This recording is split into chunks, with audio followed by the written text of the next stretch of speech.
I've clearly I have to clean some stuff up real quick before we get going, and then we'll get going. Okay, we're doing amazing, sweetie. Trying to get this thing in here. There we go.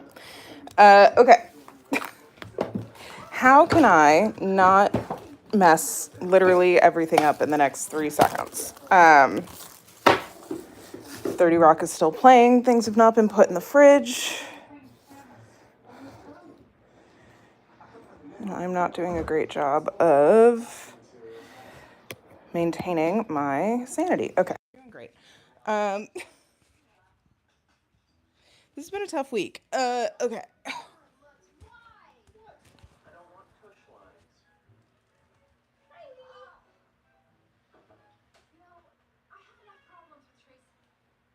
So if you're here to do work, feel free to take the next few minutes, write down a list of what you want to get done. We'll start once I'm ready to start. Maybe people need a few minutes to get their spaces ready. And we'll all be able to start together. My hope is to do a little bit of writing. I was far away from the microphone. Sorry, it should sound better. Okay, let's see. That definitely has my address on it. That definitely has where I work on it. Getting everything out of the way. When I went to adopt Dove, by the way, I adopted a new cat. I don't think I've shared a video of her on YouTube. I think she was in my I'm gonna go live video, but I don't think I've posted any other videos of her. She's a 1-year-old gray, charcoal gray cat, and she's really, really cute. And at the shelter, they were like, I'm gonna spray my face. She was really shy at the shelter, and I used to work with cats that we were putting up for adoption, and shy cats are one of those that I'm always very, very worried about. I couldn't adopt a cat that had any kind of bad history with other cats, and so I did look at like the cats that had been there the longest, and a lot of them needed single family, like single adult homes, which is just not what I can provide. I have a cat. She's not going anywhere. Weima's queen of the castle. So that was the disqualifier for a lot of those lovely animals. So I have to do a bunch of registration for her. Actually, I have to go to cat counseling on Monday, like the shelter, which I do appreciate.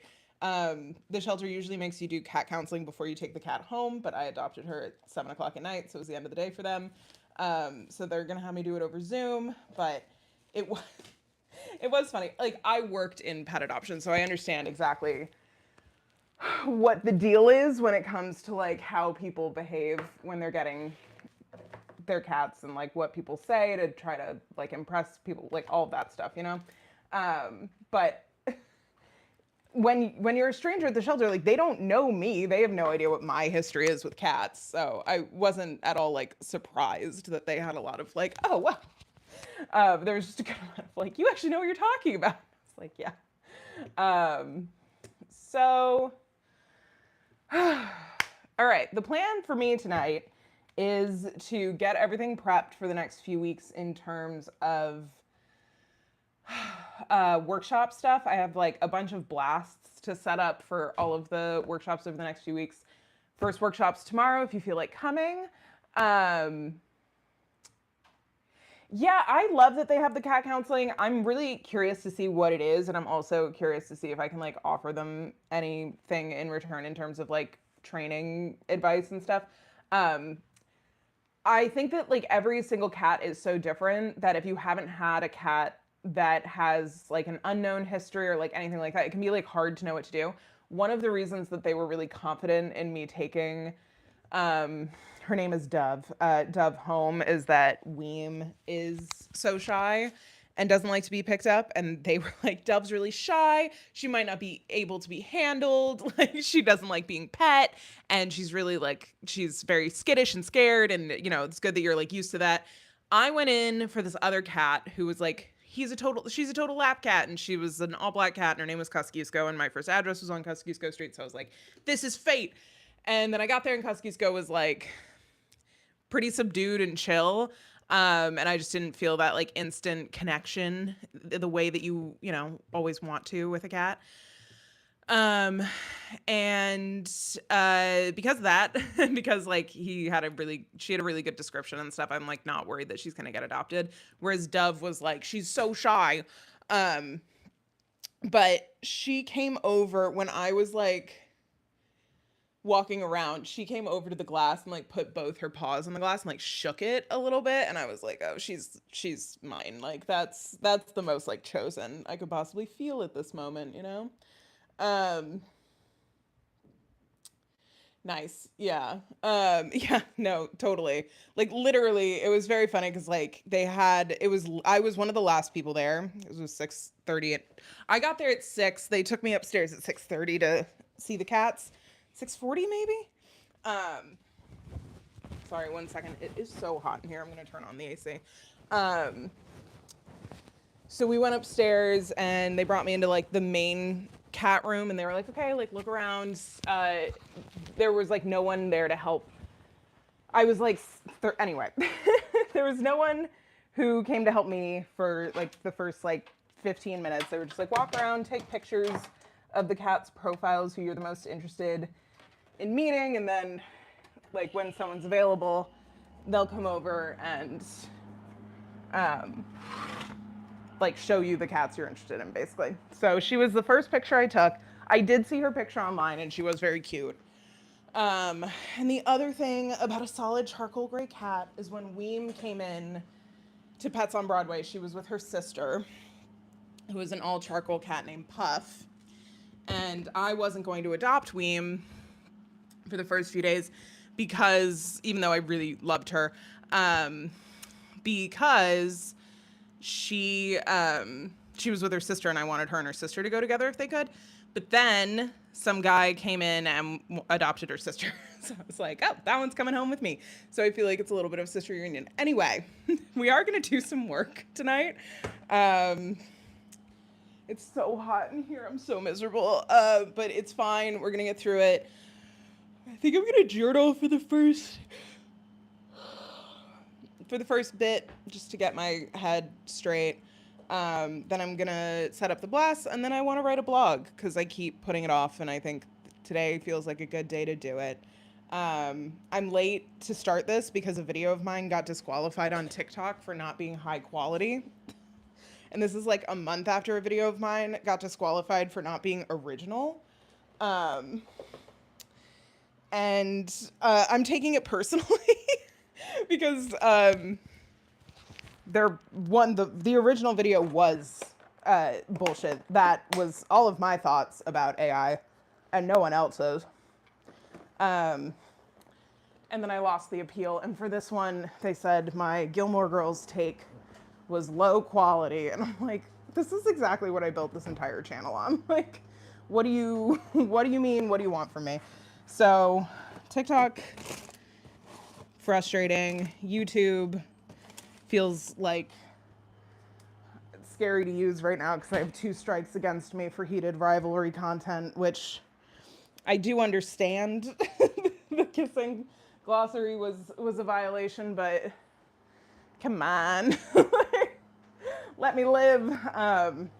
So I have to wait another, I think like 2 months for that to be expunged from my record. And then I won't feel as on edge. But right now it just truly feels like I'm going to lose the account. And I don't want to. So that's why I feel like I've been more cagey about posting. Anyway, I need to do some long form videos eventually on here. Hi, Weem. Weem is not thrilled that there's a new cat, but I think they'll adjust. And I work from home for the next month, so my hope is that I'll be here to help them. And that feels like a good plan. I'm realizing I don't have my favorite pen, but I have like a million of my second favorite pens, so I don't really want to get up and get it. Do do do do. Oh, do do do do.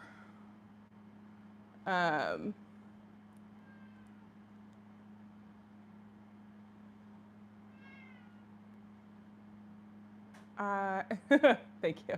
Yeah, they will. Like Weem. Hi, Weem. Weem, when she and Boo Boo got separated when we moved out to New York, I took Weem, and then my ex brought Boo Boo a month later. And when we put them back together in the apartment, it took them like a month to get used to each other again. We didn't separate them. We just literally like threw them in the apartment together. It was like a 200 square foot apartment. There was nowhere to separate them.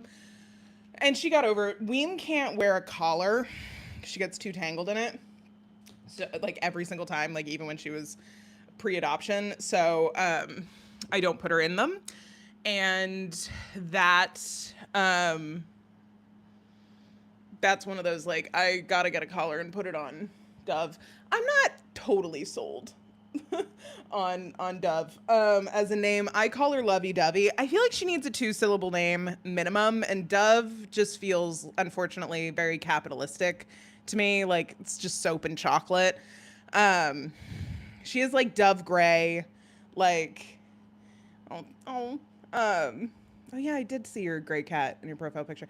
I love gray cats. I used to when before Weem's sister got adopted, if we had had a bigger place, I was like I would have gotten 3 cats and had Boo Boo, Puff, and Weem's name at the shelter was Checkers. Um, because it would have been like a grayscale of cats. I yeah, somebody on TikTok said like they must have been a Hunger Games fan, and I was like, what? Because like I read the original trilogy and I haven't read anything else. And then I realized like, oh yeah, maybe. One time I saw I used to have a suet like brick on my um fire escape during COVID. And one morning we looked out and there was a giant dove. And I was like, holy shit. Like I thought, I was like, that pigeon, it looked like a chicken. And then we realized it was a dove. That's really funny. Rowena's such a good name for a cat. Rowena Pasta is also a very cute name for a cat. I am very pro T.S. Eliot. Cats should have ridiculously long names. Boo Boo, Boo Boo actually got like 6 different names. First, I wanted to call her Hallie. After the Parent Trap. I don't know why. I was just like, she's Allie. She wasn't. And then her name was Peanut because she was really little for a while. And then we just kept calling her Boo Boo. And eventually, like, we just dropped Peanut from her name altogether. But her original hashtag on Instagram, because you can tell what year I got her, was hashtag Peanut Gallery. And Weem, and then like we called Boo Boo a million things. Like one of her long names was Mrs. Chuffington, and we used to call her like Rough Chuff Pastry. She chuffed a lot. Boo Boo was very funny.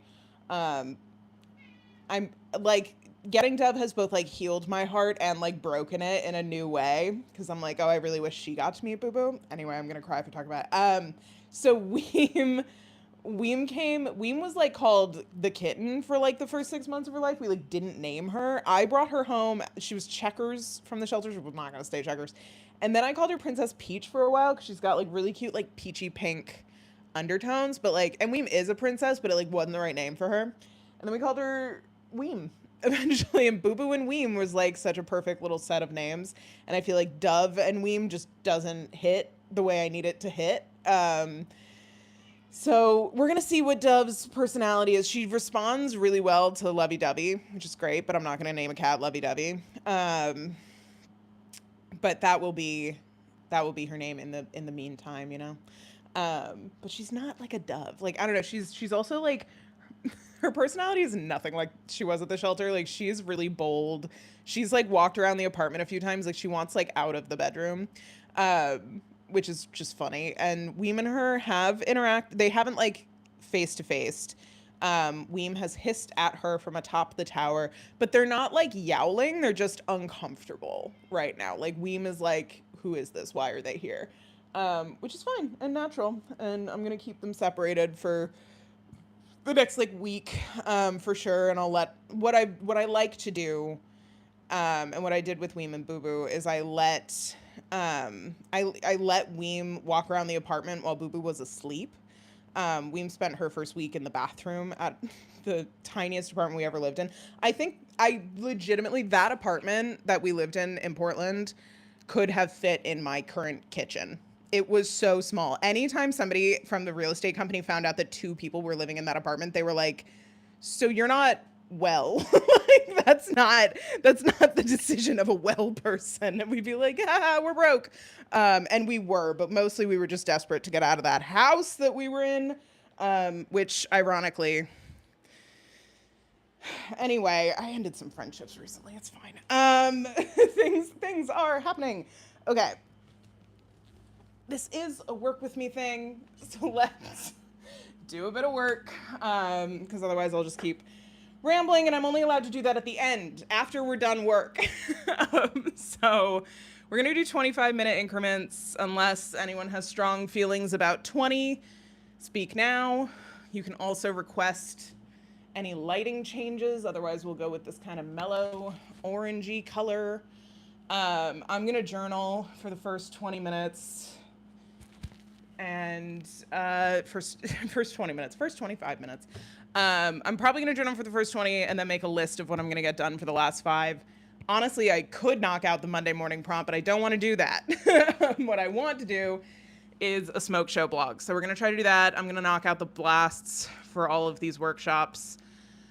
And I'm gonna get the slides prepped for tomorrow's Set Your Goals event. So that's what I'm up to. Feel free to drop what you're working on in the comments. Feel free to drop anything you want to talk about during the breaks in there too.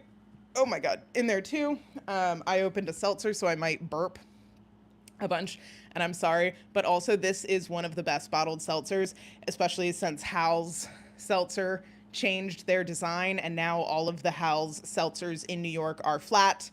And yes, I have written an email about this. Also a big fan of vintage seltzer, and I don't see those enough places, but canned original vintage seltzer might be one of the best seltzers out there. Also love their Mandarin. Okay. And with that, let's get going. And I need to wash my hands, but I'm going to start the clock. And then I'll be back. Okay. Good luck, everyone. 3, 2, 1, and go.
can we, how did I used to do this?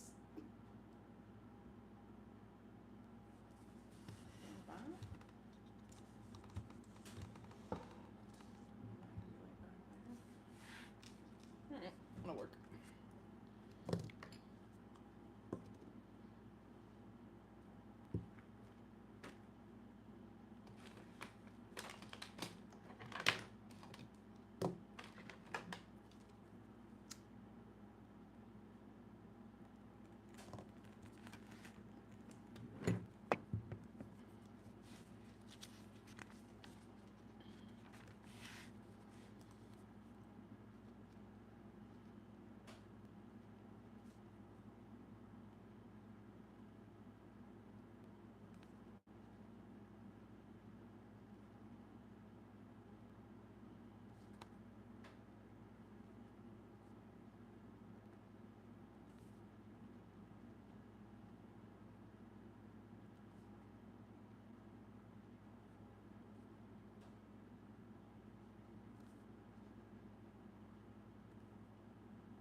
should we do the classic? Really bust this guy out. I haven't written here since May 7th. Can you even believe? William, why are you crying?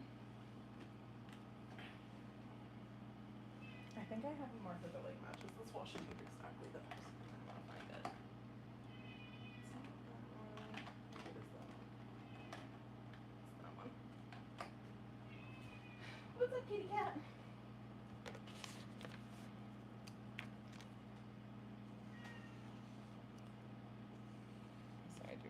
So I do have a few home tasks I could write down today. See if I still got the magic touch.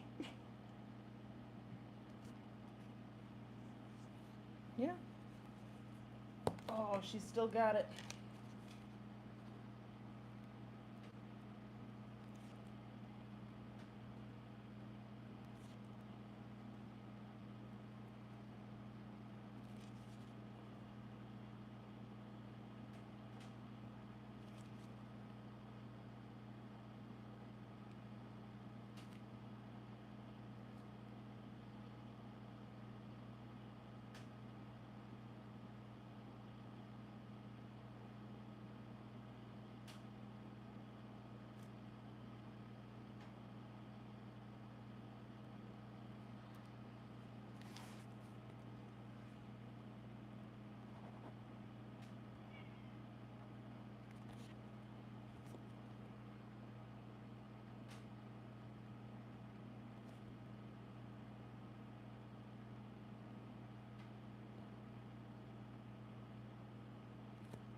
Alright, there's the plan. Let's get cracking on it, shall we?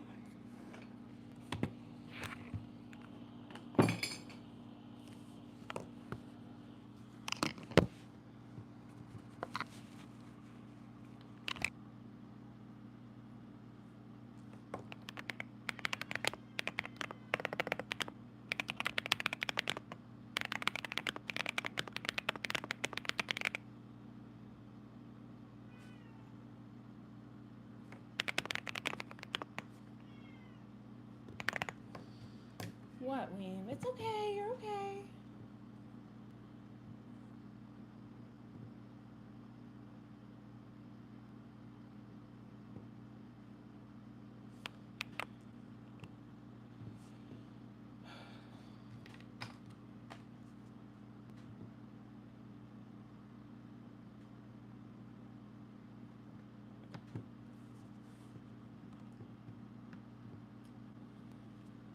Back when you were still changing for the better, wanting wasn't enough.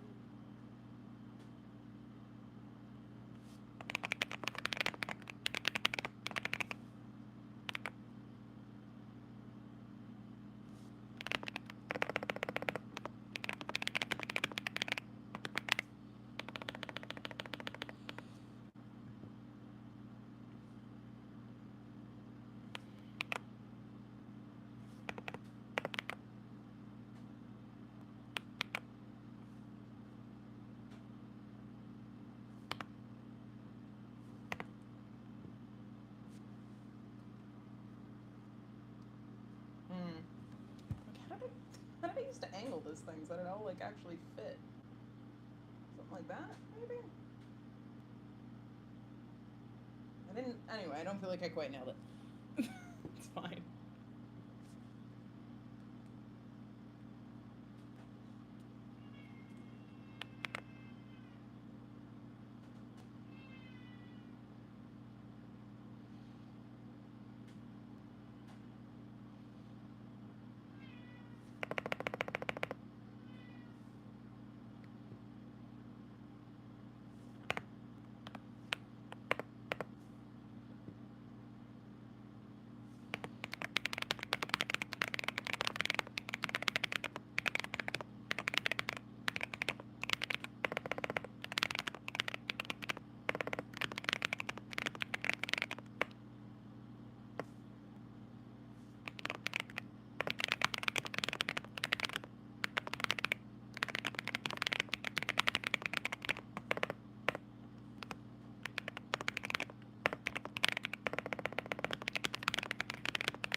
Yay, we did it. First round done. Congratulations to everyone for working through the first 25 minutes. I got so much done. Ooh, now I don't know what the throwback was. Sometimes I just say shit.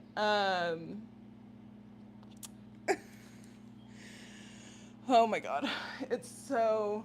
Oh yeah. It's so hot in my fucking apartment. I hate summer so much. I made a post about how I hate being warm, and I got a bunch of warm people being like, I love being warm. And I'm like, that's just not my journey. I'm so glad they love being warm. I hate it. I feel disgusting when I sweat, and I basically can't stop sweating, and my skin feels stingy, and I am lightly to fully miserable for the entire summer. And I feel like everyone thinks I'm being dramatic about it, and meanwhile I'm like bright red all the time because my skin is so inflamed. Hi, Weem. But yeah, we're gonna do it. I forgot that I owe a client a proposal, so I'm gonna do that before I do my blog. But I wanted to send out an August blog, Rabbit blog. Oh yeah, that would make sense. Yeah, I don't do the bullet journal every day anymore because I still was using it a little bit when I first started at work, but I kept having to write things that I was like, I can't film myself writing this, and I didn't like taking the notebook to and from the office every day. It just felt like heavy, honestly, in a way that I didn't love. And I use a different system at my job to keep track of stuff. I just use Notion, which really works for me. And I used Notion back when I used the bullet journal as well. I like the way the bullet journal looks. I like the tactical nature of writing stuff down. I loved selecting a color every week that matched with my keyboard. It felt very like fun. Yeah, I think bullet journal, like, I think writing things down is so integral. And so there's part of me that's like, I should just write stuff down that doesn't have to do with work every day. Cause I do stuff that doesn't have to do with work every day. And I do meeting medic stuff and I do facilitator card stuff. And I don't track that anywhere anymore. So maybe I'll do that. And that'll also be a good exercise in me, like, not needing that notebook to be like full in order to feel like it has value. I fucking hate the rolling chair that I have. And I hope nobody ever buys it, because it is the worst, and it is currently like completely stuck, and I'm leaning so far forward. So don't buy the Birch chair that says it's good for ergonomics, because it's fucking not. That's the thing, is like, I think with productivity, it's really important to balance. I fucking hate this chair. I feel like you can hear it in my voice, how uncomfortable I am. I think it can be hard when you get in the habit of writing things down and then not doing them, which is what was happening to me for a long time. And I just felt kind of like a fraud a lot, where I was like, I'm not doing any of the things that people think I'm doing. That also came along with just like having an audience on the internet.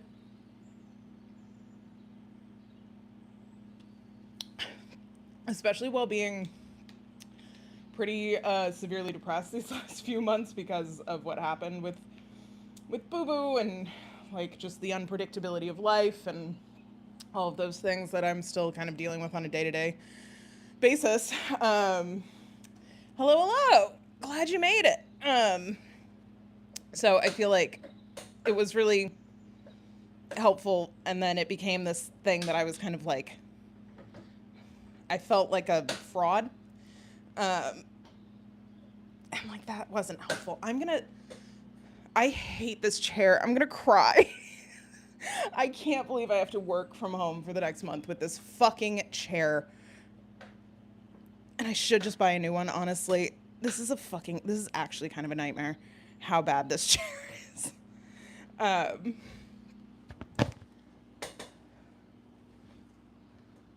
Nope. It's still in the wrong position. Okay, great. Another 25 minutes. Um,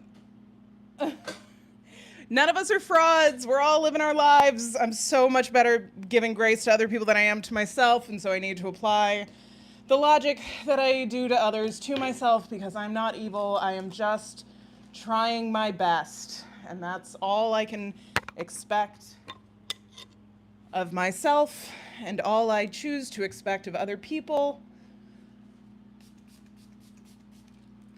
And we're all human, and humans make mistakes. Oh my God, do not be sorry. We also started quite late. You only missed one round of a session. I have a lot to do tonight, so we're gonna keep going. The next session has begun, so good job, team. All right, I'll talk to you in 25 minutes.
I cannot spell forward recently. This is so funny.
I'm also like, if anyone wants to come to the Accountability Power Hour, these, I mean, you basically invented them by doing these with me, so please come if you want to. Please come to the whole workshop if you want to, and don't feel any obligation to pay for it. Because that's not the point of having the thing.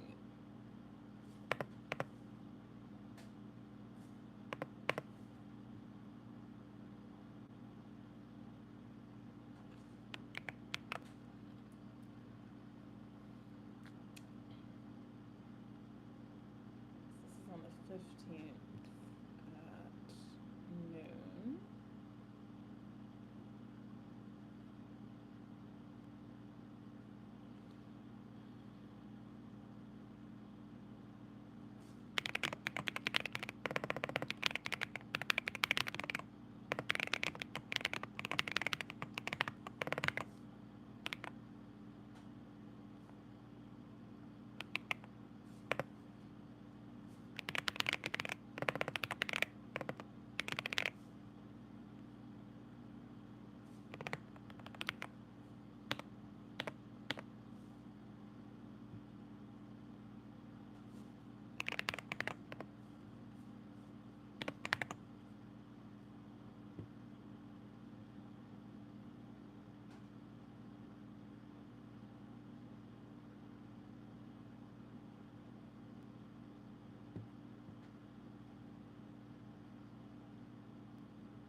Wanting was enough. For me, it was enough. Well, that's not good. Schedule a meeting.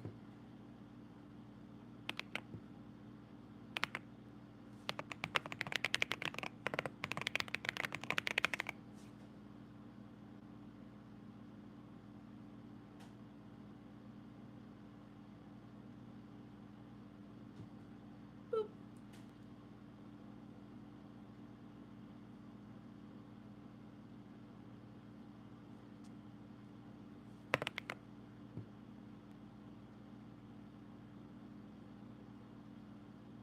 And this is why we do these. Okay.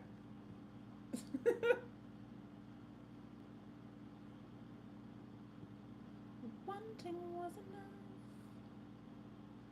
For me, it was enough. To live for the hope of it all. Cancel plans just in case it all. Set me behind the mark. And introspective. Did I ever fix how I spelled forward in that email? I don't think I did.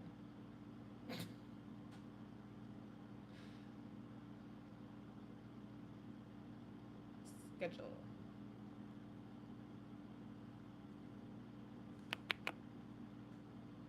What was that one? Was that in journaling? Yep. Edit. Going forward. Going forward is how I spelled it.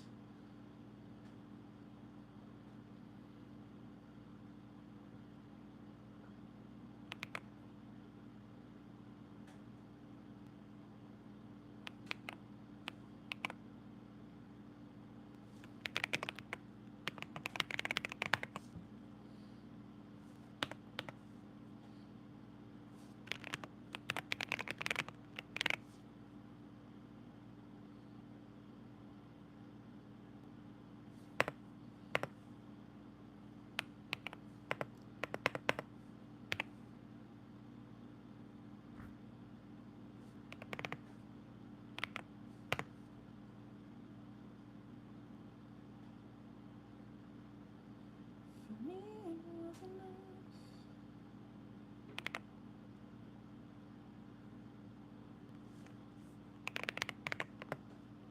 You said.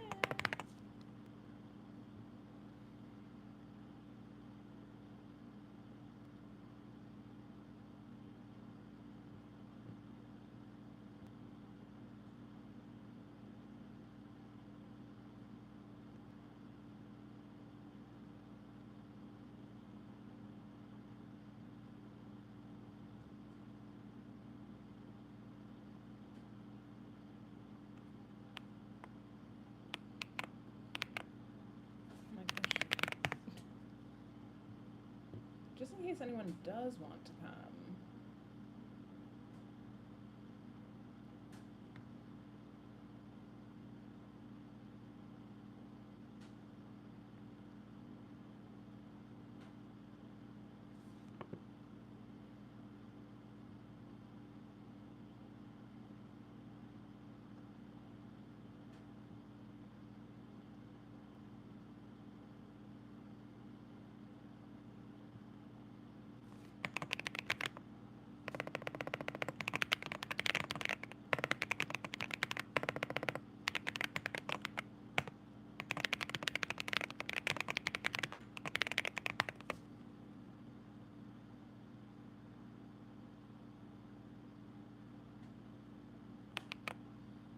Okay, I put the links in the chat to sign up for the things if you want to, but obviously no pressure.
August 30th, August 29th at 11.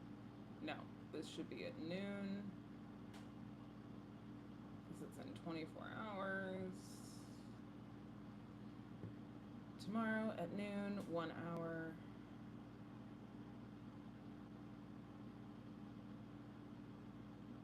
Tomorrow at 11, this already went out. This event is going to be deleted soon. 1 hour, and that's on the day. Yes. That's off. This is really the important one, is that the 1 hour is correct. Big project breakdown.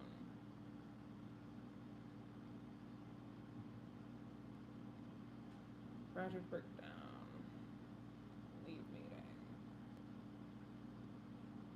Accountability power hour. Great.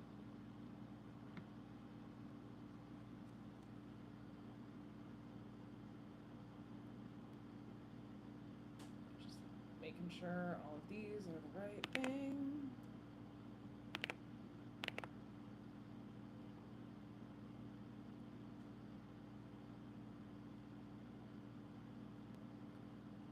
Breakdown matches with project breakdown.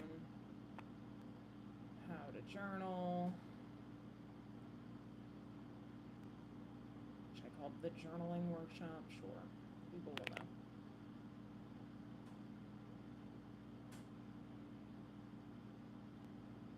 Journaling workshop, great. Tomorrow's.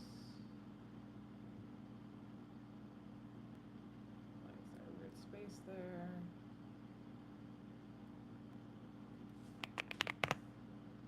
Zom.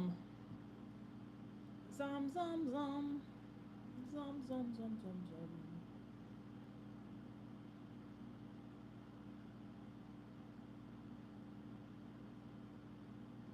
Okay, that just looks weird then. Home. Settings. Waiting room. Customize waiting room. Hello. Set your August goals workshop. Will begin shortly.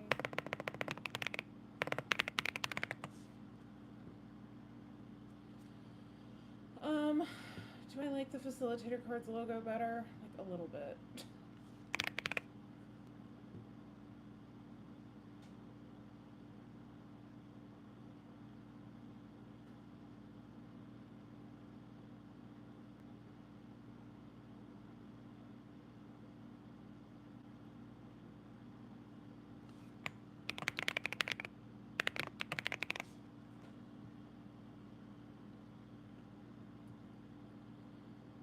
Supplies just in case you call and send me behind the mall.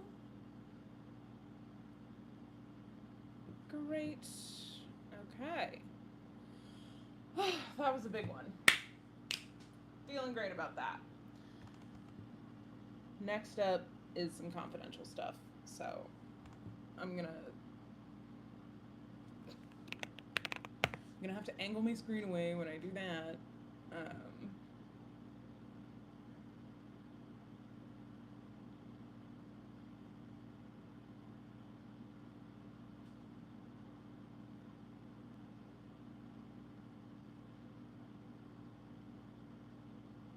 Oh, I forgot that I'm owed money. LOL.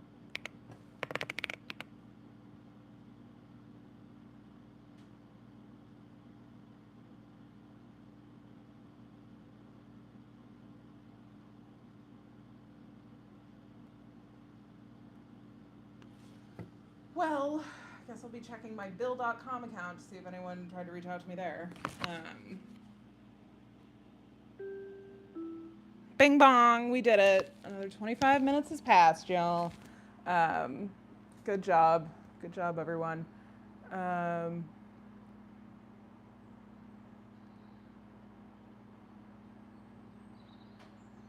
Ooh, there's so many things to read. Um,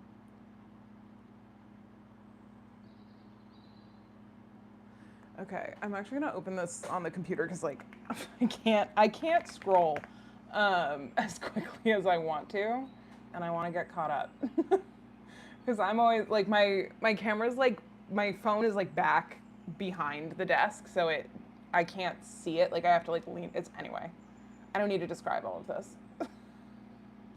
But I love to over explain. How else will everyone know all of my thoughts all the time? Um,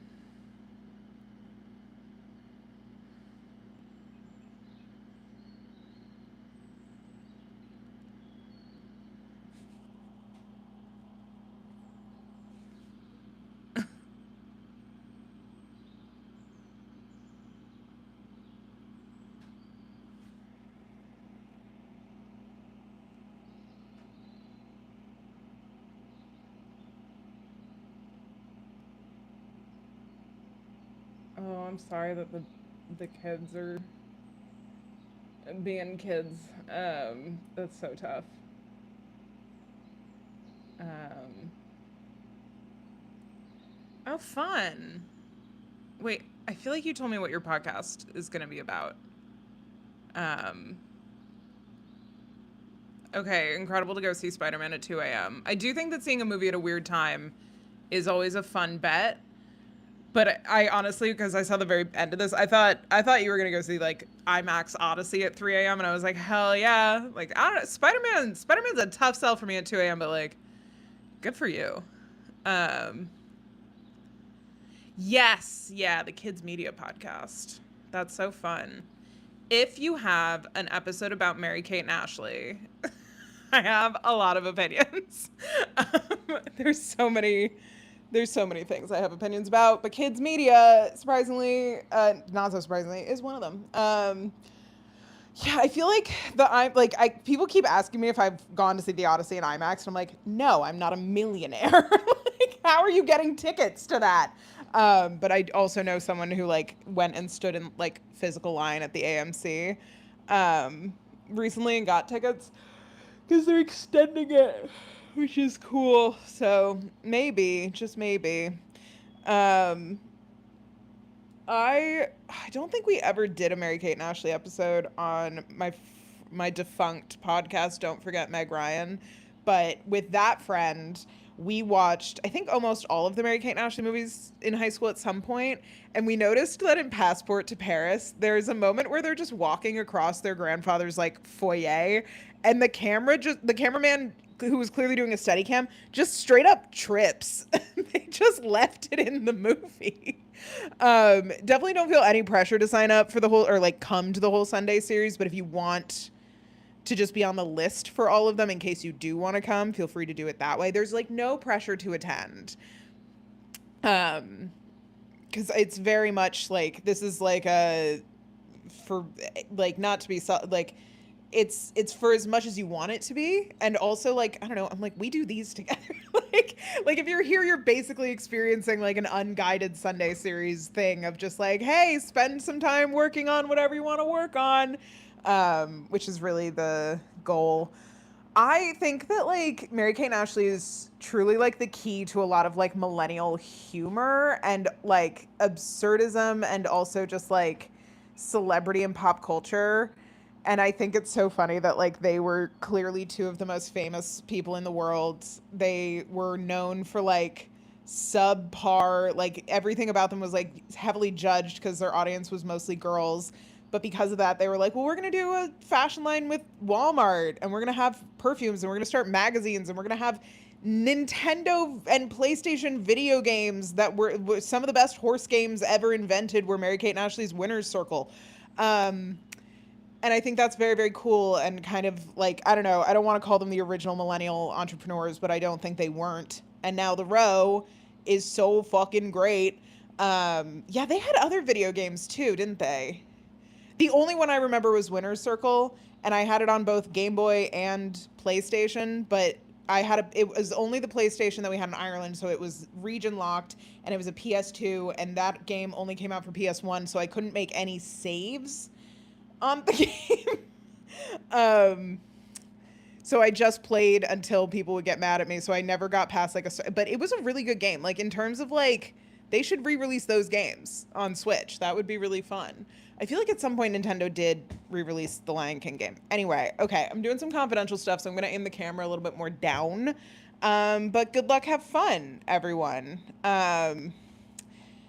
That's fair. We had video games very early on in my life because my parents felt guilty for fighting. So they bought the Nintendo. I was there when we bought the Nintendo 64. I think we bought it for Meg's birthday. And then we were also like the hangout house. So it was important that we had 4 controllers and a lot of Mario Kart stuff. Um, and my brother had an original Game Boy that was in black and white, and then I had Game Boy Color and a Game Boy Advanced, and then I didn't have another Game Boy until my friend bought me a Nintendo 2DS many, many years later so that I could play Pokemon X and Y and Sun and Moon, which I only played Pokemon X and Pokemon Sun. But anyway, I'm going to stop babbling and start doing work. Okay, yay! And break. Good job, everybody. Let's talk more about video games.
disturb turned on.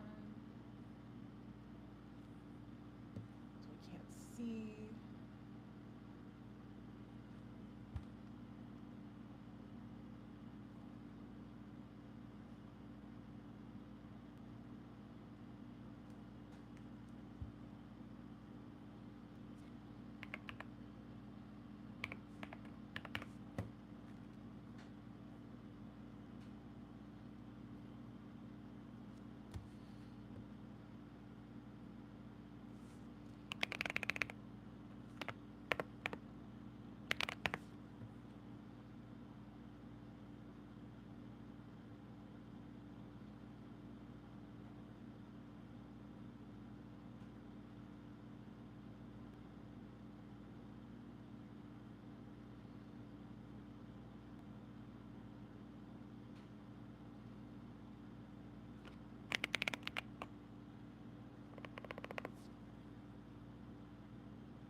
Why would I be on Pacific time?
Okay, so it hasn't been a week.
Put it on, cancel plans just in case it comes. Me, me, me, me, me. That's not where I meant to go. Oh, whoa.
That's not what I mean to do. What am I meaning to do? Calendar. No. Gmail. We're doing great. My brain's working. Everything's fine. Oh yeah, I was supposed to go to BTS tonight. I sold my ticket this week because I was like, I'm gonna not do that.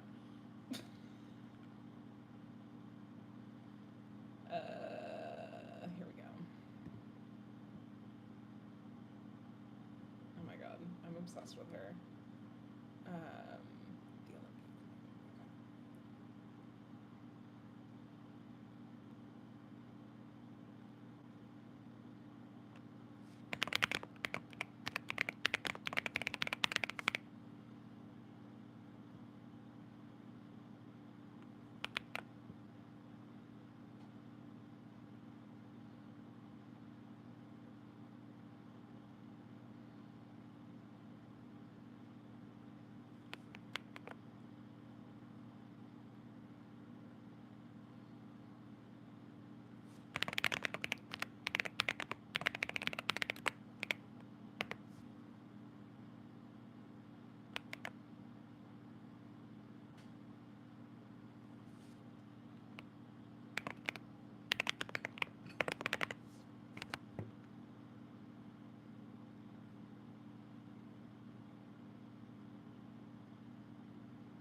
we did it. We did another 25 minutes. Good job, everybody. Um,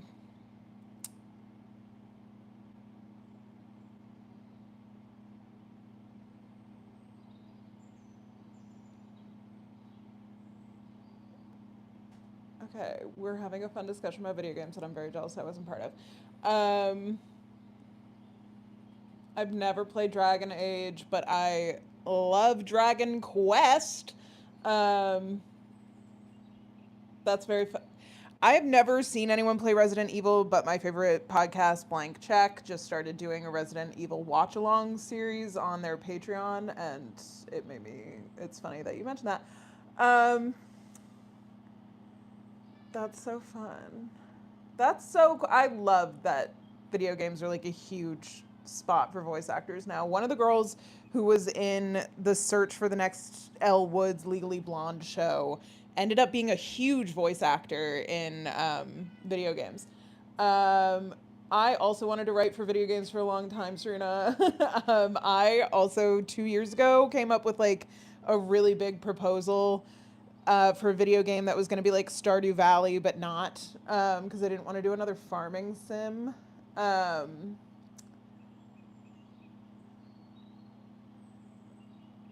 and I loved the Dragon. I never actually watched Dragon Tales, but I loved the intro on PBS. Um, Dragon Quest is like one of the original Japanese role playing games, and it kind of has like inspired everything. Like Pokemon definitely was spawned from one of their early games and stuff. And I was never into it because I never thought I would be. And then I watched this 40-minute Kotaku review where the guy who made the review is clearly like very, very passionate about Dragon Quest and kind of the general like motifs. And honestly, like it is, he has a line in the thing where he's like, it's crazy to say to someone like just give it 40 hours, man, and it gets really good. But as I was playing it, that's all I could think about. And when I hit 40 hours, like the game did something incredible, and I was like, just give it 40 hours, man, and it gets really good. And it did, and I love that game, and I play it a lot. And as he described it, it's about hanging out with your buds, and it's the most fun video game.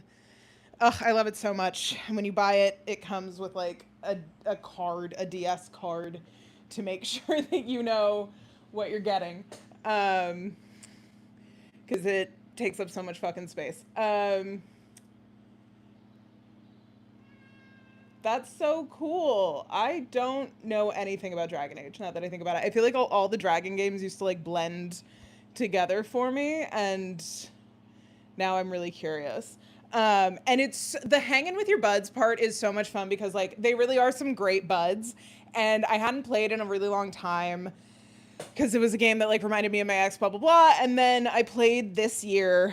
And when Eric showed up, Eric is like the first friend you meet and he's like your bestie. I was like, oh my God, Eric's here. Like I felt like it was like I was reuniting with a friend I hadn't seen in a long time. And by the time we got to Sylvando, I was just like, God, I have so much fucking affection for all these characters. It's really great. Um,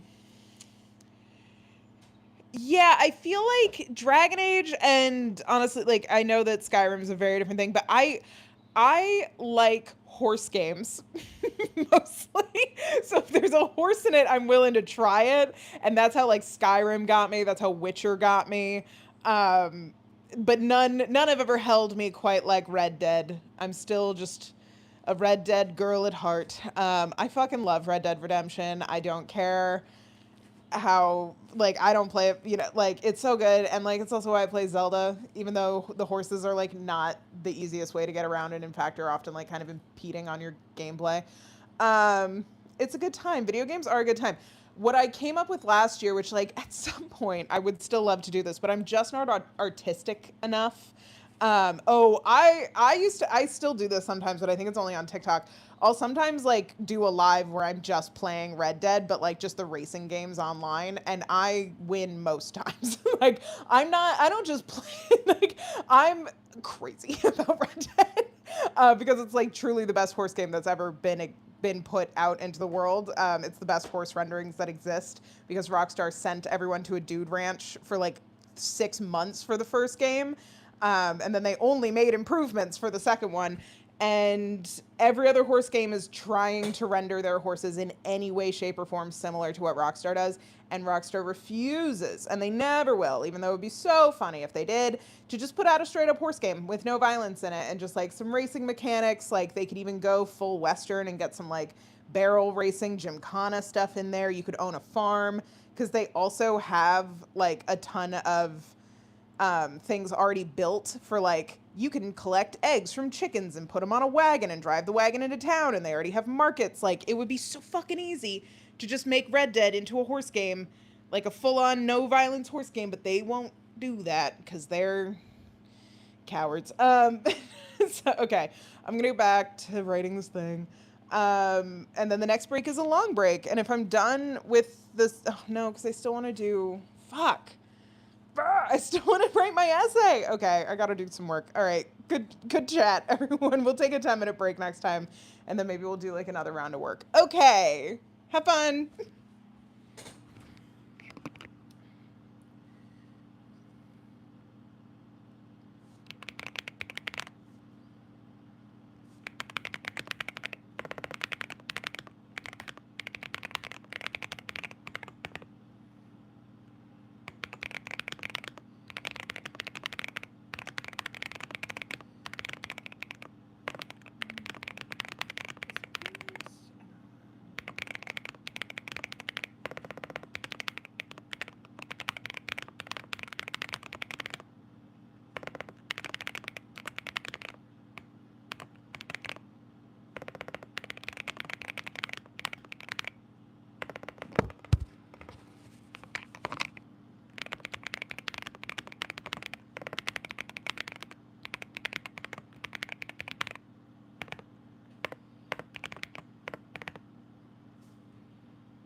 Wanting was enough for me. It was enough.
Okay, I think that's all the work stuff I had to do.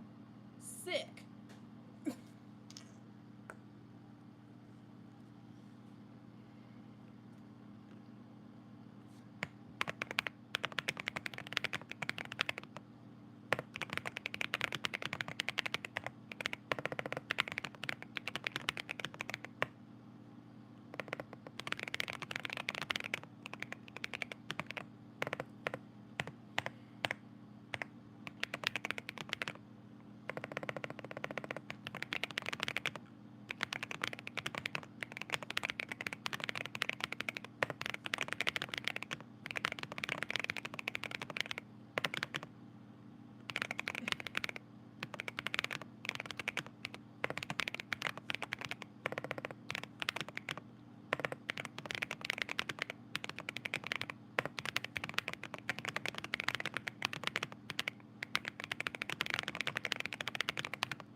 Bing bong.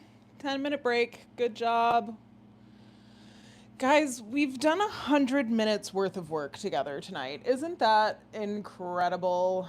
Um,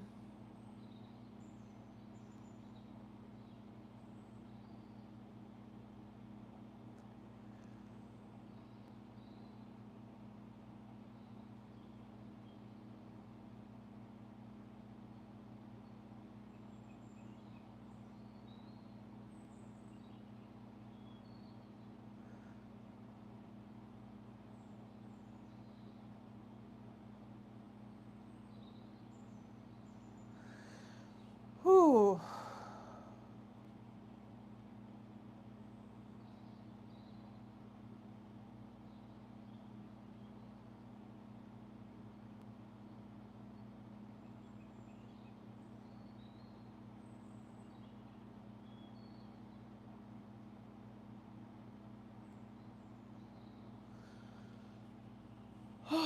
That sounds like so much, and I'm so sorry that you've just been dealing with that. No, it's okay.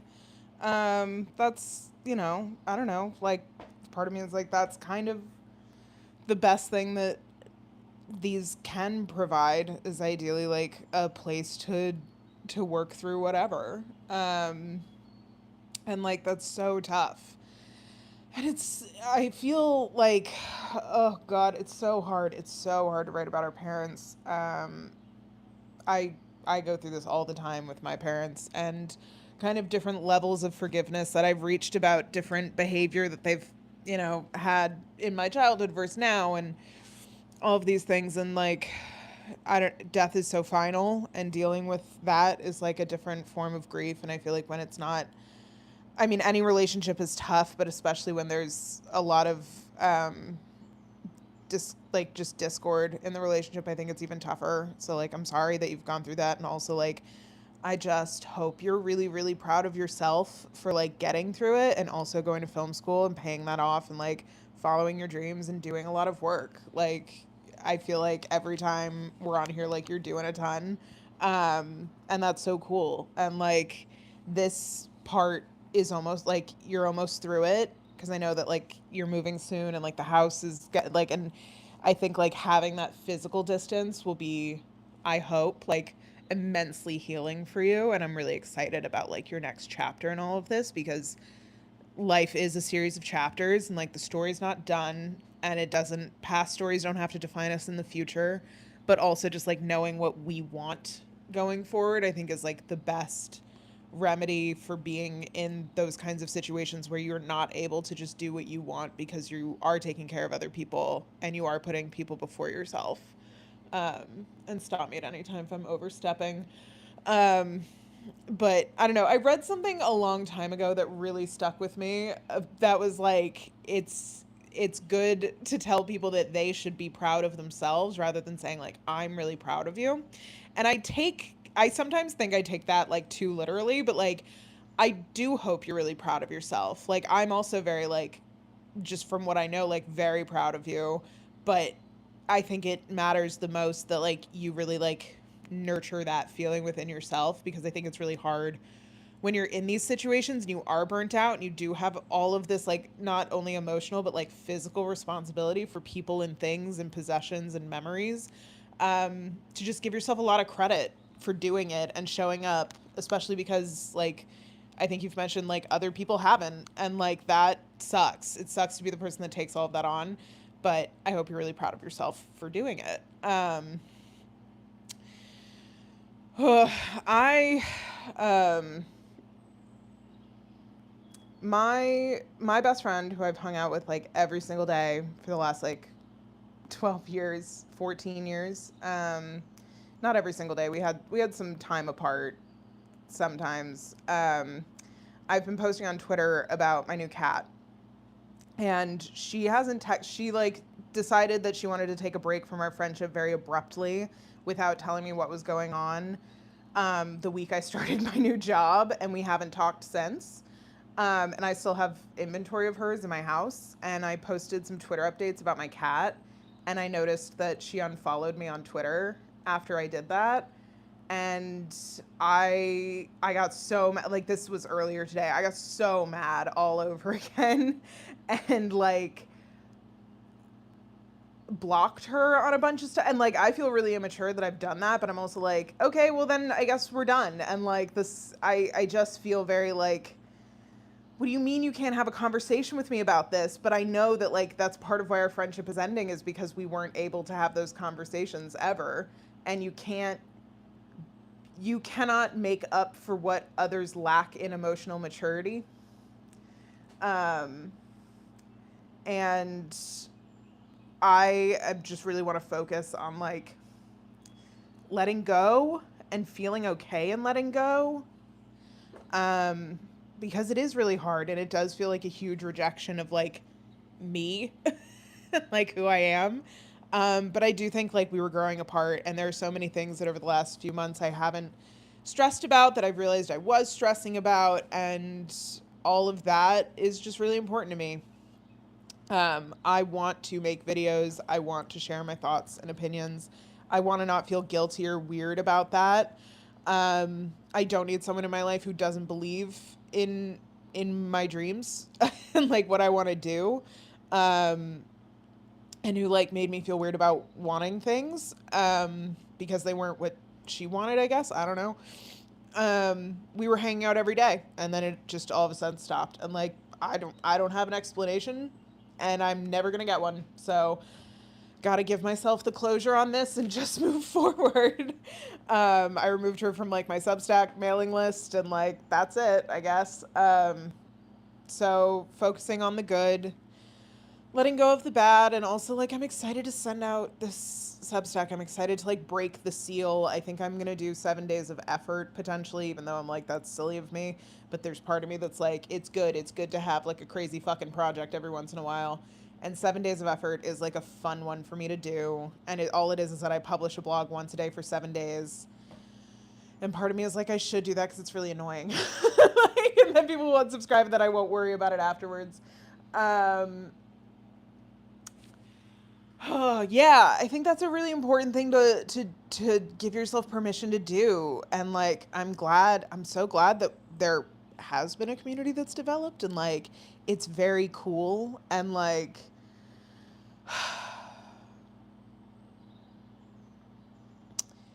the whole point I think is to figure out what you love to do and do it as often as possible.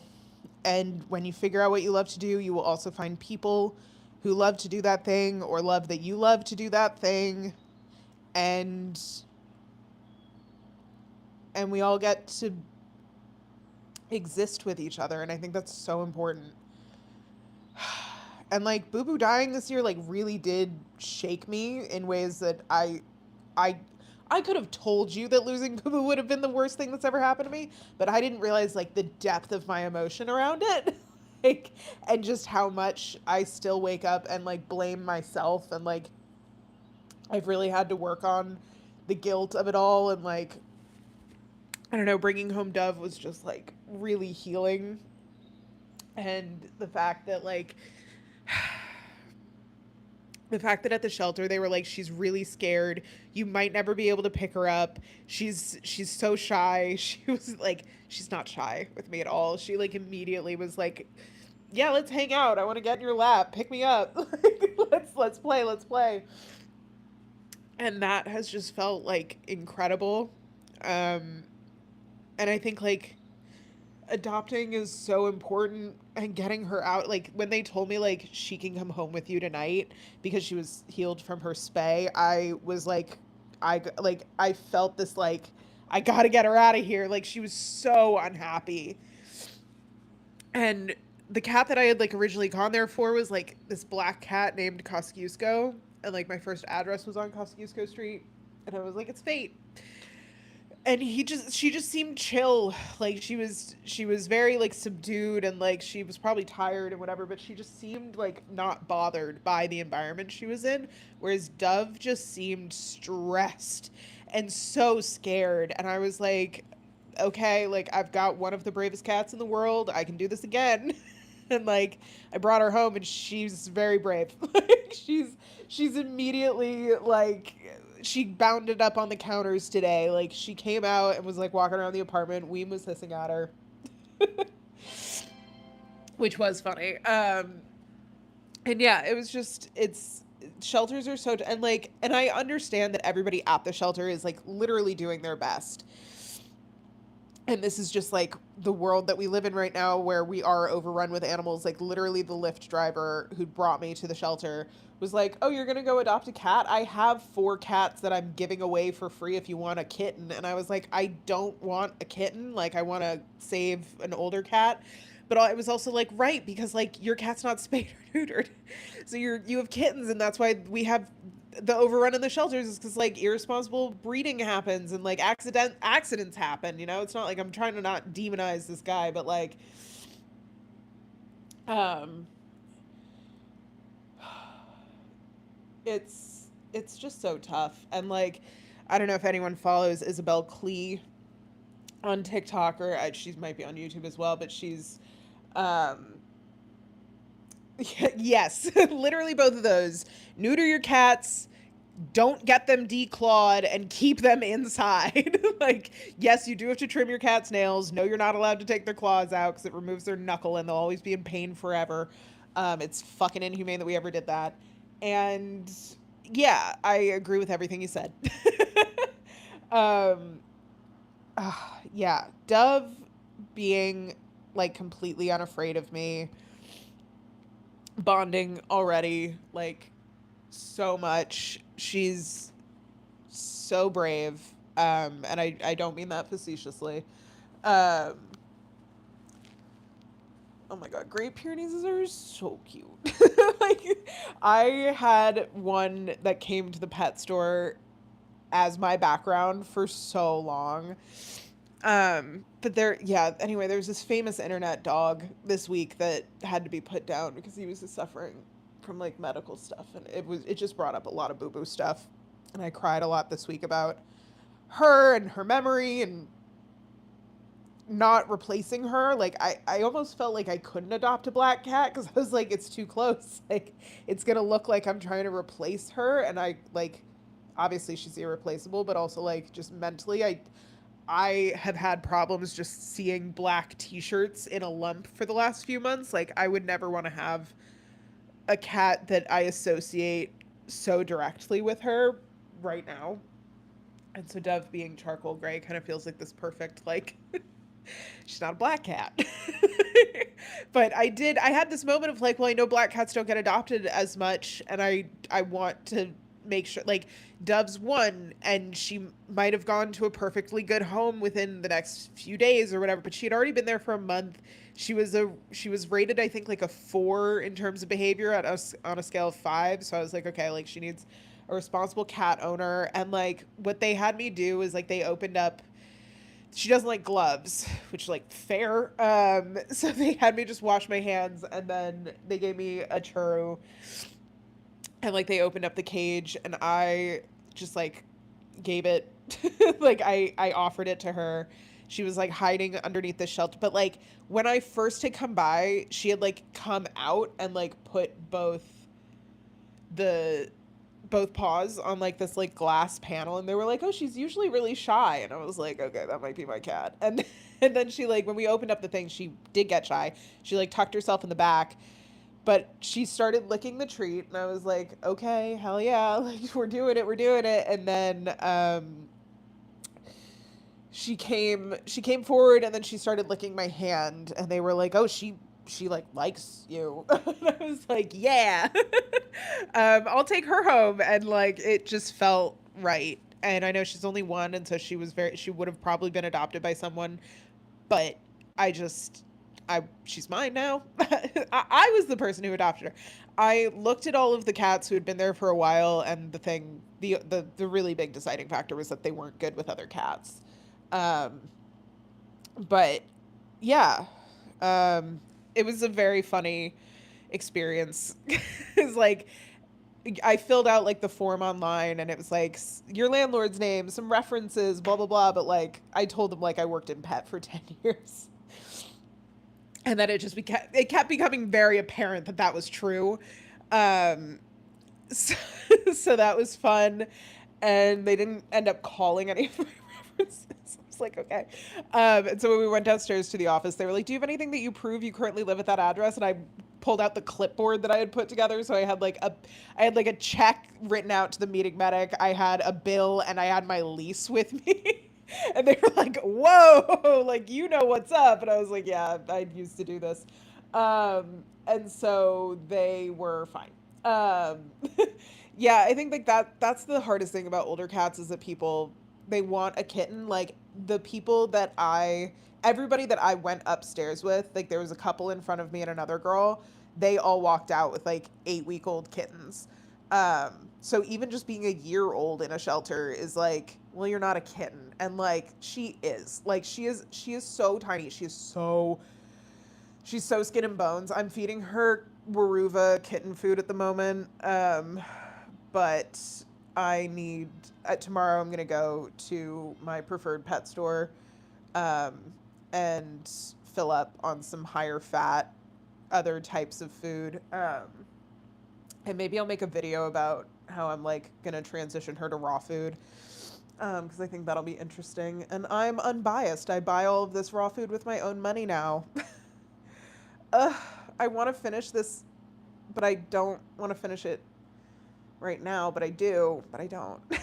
I want to go sit in my bedroom with my laptop and hang out with Dove and finish it in there.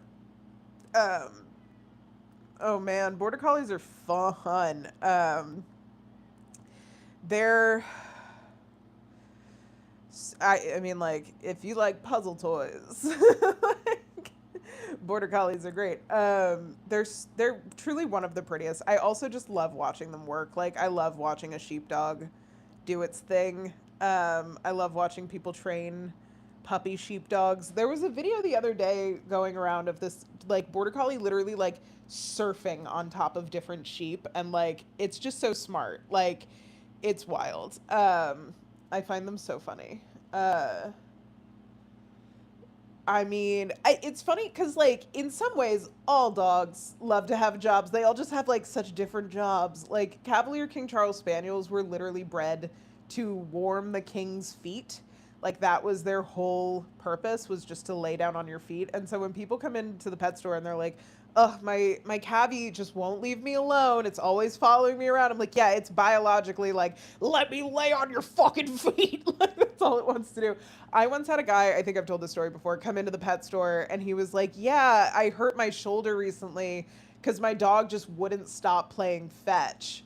And I was like, I looked down at his Labrador retriever and I was like, yeah, you have to stop playing fetch, man. Like, you he's biologically engineered to retrieve. So if he doesn't have anything to retrieve, he'll stop. Like you're the human. Stop chucking the chuck it at a certain point. Like he might get tired, but he's not going to show it. Like it was so funny. I had so many moments where men would say things to me and I'd be like, uh-huh. Like, do you, because at least the thing is like, yes, I've dealt with women who are incredibly ignorant about their animals as well. But at least with a lot of women, they'll say like, I don't know, it's probably something that I'm just like unaware of or like whatever it is. But with the men, like I had a guy come in once and he was like, I don't want anything in my dog's food that I can't pronounce. And I was like, okay.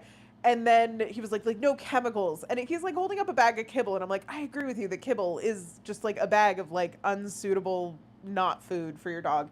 Like the only nutritional content they really derive from kibble is from the vitamin pack that's sprayed on it. Like blah, blah, blah. I have a lot of negative opinions about kibble. Anyway. And he turns the bag around and unfortunately goes, like sodium chloride. What is that? I was like, that's salt. like of all of the ingredients you've like, I'm sorry, they have mixed tocopherols in every single bag of dog food. You could have picked that. But instead, you announced loudly in the middle of a pet food aisle that you don't know that sodium chloride means salt. Like it's NaCl. And also like every single bag of kibble has salt listed on the label and you can always tell how much of an ingredient is actually in the recipe because a lot of times on kibble they'll be like with blueberries and chia seeds and coconut and then all of those ingredients will be listed below salt. Salt makes up like so little of it that you can basically say that anything underneath the salt on a label is there in trace amounts. Um, and so that's a good tip for when you're reading kibble bags. You want to look at everything above salt. Um, yeah, and like that's the other thing is like a lot of times the way that Americans have to label things makes things look scarier than they actually are. Because mixed tocopherols is literally like vitamin E, like it's natural preservatives. It's like when I worked at Lush and everybody was obsessed with parabens being bad for you and how parabens were ruining their skin and it was the secret ingredient that was making everybody miserable. And we were like, the parabens in Lush products are actually derived from banana peels. Like, it's a natural preservative because things in nature also need to be preserved. Um, so it's okay. It's not ruining your skin. There are other things that are ruining your skin, like rubbing ocean salt directly on your face. Although I had the best skin of my life when I used ocean salt directly on my face, so does Lush still make ocean salts? I feel like the last time I was there, I meant to ask and I never did. Um, okay, it seems they do. At least they have it at Ulta. Uh, Reject. Good lord, it got so expensive. Um, this shit was so good for my skin though. So maybe I'll go pick up just a tub of it. Um, for all that, of all the places I worked, Lush probably has, still to this day, some of my favorite products. And I know that a lot of them are gimmicky and I don't love how scented everything is, but I will say like their scents are mostly naturally derived, which means that for people with um, like the chemical, the like sensitivity to chemical, um, Lush is sometimes like still usable, which is wild because it is heavily perfumed. So I don't think it's like the best thing in the world for everything, but I do think it's an incredible, cool company with a lot of innovation. Um,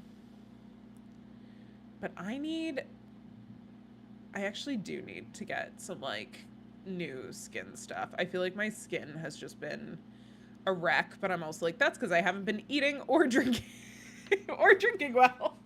So maybe we could fix that first. Um, Salt is good. Ocean salt is way less harsh because it's salt, so it breaks down with water, so you're not just like scraping apricot pieces against your skin. Um, and oh yeah, rice water is really really good. Rice water's in the toner I'm currently using. I do body scrubs with just straight up Epsom salt because it's the cheapest form of like coarse salt that you could find. But like all that ocean salt actually is like grapefruit and lime and coarse sea salt and fine sea salt all mixed together. The other thing about salt that's really great is it's really good for shaving and volume in your hair. So if you use salt in your hair, like Lush has like a shampoo that's called C that has this, and they have a few other ones, but like it literally just helps. Like what salt does is it makes the hair stand up from the root. So if you're shaving, it's a really good idea to do a salt scrub before you shave because then you'll get a closer shave and you'll have less ingrown hairs. Ooh, nice. I really like their body butter. It really helped with my chicken arms. Um, Nice. I cannot use oil in my hair at all without it like freaking out. Which is a bummer because I've really wanted to use like rosemary oil in it before, but I think what I'm gonna do is get a shag cut at the end of this. Was it blue? Did it have blue with bits of seaweed? Because then it definitely was sea. I used to use. Ooh, let's go through all the shampoo bars I used to use. I used to use Soak and Float back when it smelled like a campfire. Loved that shit. That if you are ever dealing with dandruff, Soak and Float is incredible. I used to use Godiva, which was not the right move for me, but was perfect when my friend cut all of her hair off because like she didn't need to use conditioner. I used to I used to use Squeaky Green. which was great for me because it was super, super cleansing. Now I just use Pantene Pro V. I use the regular Pantene Pro V, and I use the volumizing Pantene Pro V for my cleansing step, and I double shampoo every single time I'm in the shower, and that seems to work. That's true. I have thought about doing rosemary water. Maybe I should do that. I need to like take better care of myself. That's like my goal in August, is to take better care of myself. So I'm like, I should honestly sign off because I want to finish this article, and then I want to go to bed. And I want to go to bed before midnight, ideally. And then tomorrow I'm going to wake up and I'm going to take a really long walk. Maybe I'll plan it so that I take a really long walk to the pet store, but then I'm really sweaty at the pet store. But also, like, who cares? You know? Like, it's fine. If I put my hair up and I'm wearing a hat, no one can really even tell. Okay. This has been so fun. I'm nice. I used to dye my hair red. I dyed my hair red for, I think 15 years straight. I started dyeing my hair red in seventh grade, and I had red hair until 2020. Yeah, exactly. I did. This is the pet store that hired me and then asked me how much I wanted to be paid, and then completely ghosted me. And when I followed up to be like, hey, like, I don't need to be paid that much. Also, do you want to put me on the schedule sometime soon? They were like, oh, we'll let you know. We have, and then they just never got back to me. And I was like, okay, like, what the fuck? They also stole my idea. During my interview, I was like, oh, you could make like t-shirts or like tote bags that, you know, like people could buy, and the proceeds will go to like save the store. And they did that, but they didn't hire me. I'm like, okay, cool. Glad I could help. But they are unfortunately still one of the best in terms of like their selection. So I do still go there. But that is why sometimes I'm like, I don't want to show up completely like, meh. Yeah, they are. But you know, the thing is, I have to commend them for the amount of like rescue work that they do, and also like they're one of the only stores in New York that I think has like an appropriate raw selection. Because no shade to basically everyone else, but basically everyone else has a shit selection of raw food. And they really only carry like Primal and Raw Dynamics and a few others, and they're a pain in the ass to order things from. So there is a more local store that I've meant to like check out. So, but it's like, I don't know. It's whatever. Um, ooh, I don't know. Yeah, with birds, I always feel like I'm like mealworms. Have you like, I don't know what kind of bird you have and how big it is, but if you've ever tried Goliath worms, a lot of birds really like those guys. Um, we gave the store parrot. We were forbidden from giving Rosie peanuts, but we gave her almonds, which she sometimes threw back at us. Oh, cute. Yeah, I mean, I'm like, is he into dried worms? Is he into wet worms? Um, Trying to think what else. Yeah, fruit is a really good. Sometimes like we had a bird that only liked dried apricot pieces. Um, that was interesting. We had somebody abandon two large parrots. One was like a green, like crown Amazon parrot, and his name was Gunther, and he was fucking massive.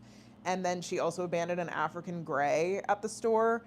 And the African gray learned how to make the sound of a phone vibrating against a table, and also the microwave beep. Um, and so she would do the phone against the table, and all of us would pick up our phones. And then she would do the microwave beep, and all of us would like stand up and check the microwave during a lunch rush. It was like genuinely very funny.